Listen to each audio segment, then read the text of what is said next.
Hello അസ്സാം വലൈക്കും നമസ്കാരം. അപ്പം നമ്മുടെ ഇന്നത്തെ റെസിപ്പി മുതിർന്നവർക്കായാലും കുട്ടികൾക്കായാലും ഒരുപോലെ ഇഷ്ടമുള്ള ഇമ്ലി മിഠായി അഥവാ പുളി മിഠായി, പുളിജാം എന്നൊക്കെ പറയുന്നതാണ്. അപ്പോൾ എല്ലാവർക്കും അറിയാം ഇത് വളരെ ടേസ്റ്റി ആയിട്ടുള്ള ഒന്നാണ്. അപ്പം നമുക്കിത് ഷോപ്പിൽ കിട്ടുന്ന ആ ഒരു സെയിം ടേസ്റ്റിൽ വീട്ടിലെങ്ങനെ ഉണ്ടാക്കിയെടുക്കാമെന്ന് നോക്കാം. അപ്പോൾ അതിനായിട്ട് ഞാൻ ഇവിടെ ഒരു 1/2 കപ്പ് പുളി എടുത്തിട്ടുണ്ട്. അപ്പോൾ ഈ ഒരു പുളി കുരുവോട് കൂടിയ പുളിയാണ്. അപ്പോൾ ഞാൻ ഇത് വെയിറ്റ് നോക്കിയപ്പോൾ 60 ഗ്രാമോളം പുളി വന്നിട്ടുണ്ട്. അപ്പോൾ നല്ല പുളിയുള്ള ടൈപ്പ് പുളി തന്നെയാണ് എടുത്തിട്ടുള്ളത്. അപ്പോൾ ഇതൊന്ന് കഴുകിയെടുത്തതിന് ശേഷം നമുക്ക് 1 കപ്പ് നല്ല ചൂട് വെള്ളത്തിൽ ഒഴിച്ചിട്ട് ഇതൊന്ന് കുതിർക്കാനായിട്ട് മാറ്റി വെക്കാം. ആ ഒരു സമയത്ത് ഞാനിവിടെ ഒരു 2 അച്ച് ശർക്കര എടുത്തിട്ട് 1/2 കപ്പ് വെള്ളത്തിലൊന്ന് മെൽറ്റ് ചെയ്യാനായിട്ട് വെച്ചിട്ടുണ്ടായിരുന്നു. അപ്പോൾ ഈ ഒരു ശർക്കരയൊക്കെ മെൽറ്റായി വന്നു. ഇനി നമുക്കിതൊന്ന് അരിച്ചിട്ട് മാറ്റി വെക്കാം. അപ്പോൾ ഈ ഒരു സമയം കൊണ്ട് തന്നെ നമ്മുടെ പുളി ഇവിടെ കുതിർന്ന് വന്നിട്ടുണ്ട്. അപ്പോൾ ഈ ഒരു പുളി നമുക്ക് നന്നായിട്ട് കൈകൊണ്ട് പിഴിഞ്ഞെടുത്തതിന് ശേഷം ഒരു അരിപ്പയിലേക്ക് ഇട്ടിട്ട് അരിച്ചിട്ട് മാറ്റി വെക്കാം. അപ്പോൾ നമ്മുടെ പുളിയുടെ മിക്സ് റെഡിയായി, ശർക്കരയുടെ മിക്സും റെഡിയായി.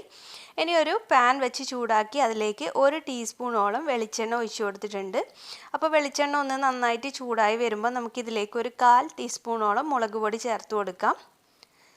അപ്പോൾ സിമ്മിലാക്കിയിട്ട് വേണം ഇതൊക്കെ ചേർത്ത് കൊടുക്കാനായിട്ട്. ഇനി ഇതിലേക്ക് ഒരു 1/4 സ്പൂണ് ചെറിയ ജീരകം, നല്ല ജീരകം ഉണ്ടല്ലോ അത് പൊടിച്ചത്, അതുപോലെ തന്നെ ഒരു 1/4 സ്പൂണോളം കുരുമുളക് പൊടി, ഇത് മൂന്നും കൂടിയിട്ട് നമുക്കിതൊന്ന് മിക്സ് ചെയ്ത് കൊടുക്കാം.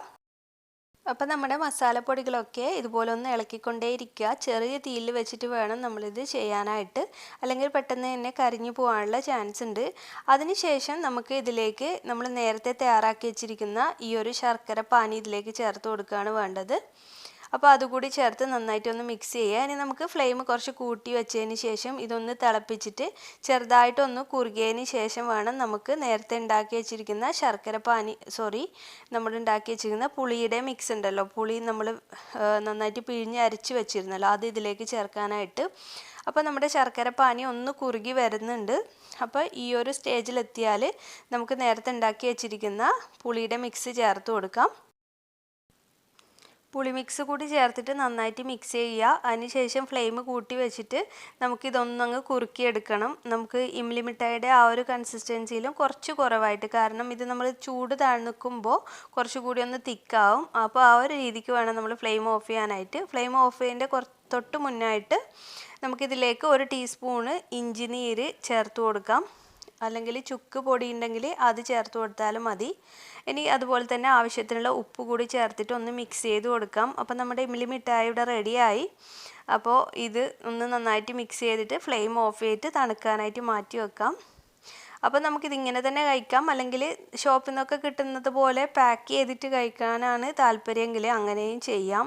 ഇതുപോലുള്ള നമ്മൾ ഐസ് ഉണ്ടാക്കാനായിട്ട് വാങ്ങിക്കുന്ന കവറിൽ പാക്ക് ചെയ്തെടുത്തിട്ടുണ്ട്. അപ്പോൾ ഞാൻ ഒരുപാടൊന്നും ചെയ്തിട്ടില്ല, കുറച്ച് ബുദ്ധിമുട്ടാണ് ഇതുപോലെ പാക്ക് ചെയ്തെടുക്കാനൊക്കെ.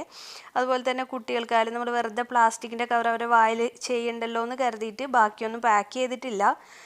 ഇനി നമുക്ക് കണ്ടില്ലേ, തണുത്തതിന് ശേഷം കറക്റ്റ് നമ്മുടെ ആ ഒരു ഷോപ്പിൽ നിന്ന് വാങ്ങിക്കുന്ന ആ ഒരു സെയിം ടേസ്റ്റും അതുപോലെ തന്നെ സെയിം കൺസിസ്റ്റൻസിയിലും കിട്ടിയിട്ടുണ്ട് നമ്മുടെ ഇമ്ലി മിഠായി. അപ്പോൾ എല്ലാവരും ഒന്ന് തീർച്ചയായിട്ടും ഒന്ന് ട്രൈ ചെയ്ത് നോക്കി ഫീഡ്ബാക്കൊക്കെ അറിയിക്കുക. അതുപോലെ തന്നെ നിങ്ങൾക്ക് ഈ ഒരു ചാനൽ ഇതുവരെ സബ്സ്ക്രൈബ് ചെയ്യാതെ കാണുന്ന ആരെങ്കിലും ഉണ്ടെങ്കിൽ തീർച്ചയായിട്ടും ഒന്ന് സബ്സ്ക്രൈബ് ചെയ്ത് സപ്പോർട്ട് ചെയ്യണേ. അപ്പോൾ മറ്റൊരു നല്ല വീഡിയോ ആയിട്ട് വരുമ്പോഴേക്കും താങ്ക് യു.